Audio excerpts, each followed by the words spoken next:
Withdrawing money from your Etsy account after an account review is a straightforward process. Follow these steps to ensure you successfully transfer your funds. Step 1. Log into your Etsy account. Access your Etsy account by visiting the Etsy website and entering your login credentials. Make sure you are using the account associated with your shop. Step 2. Navigate to Shop Manager. Once logged in, go to the Shop Manager by clicking on your profile icon in the top right corner.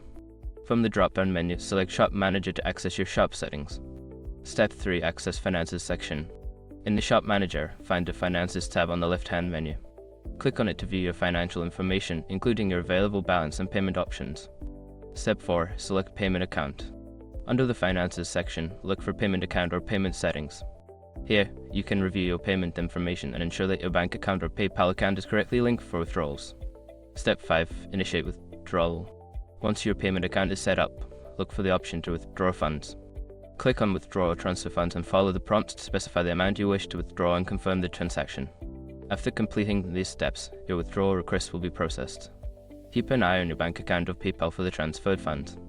If you encounter any issues, consider reaching out to Etsy support for assistance.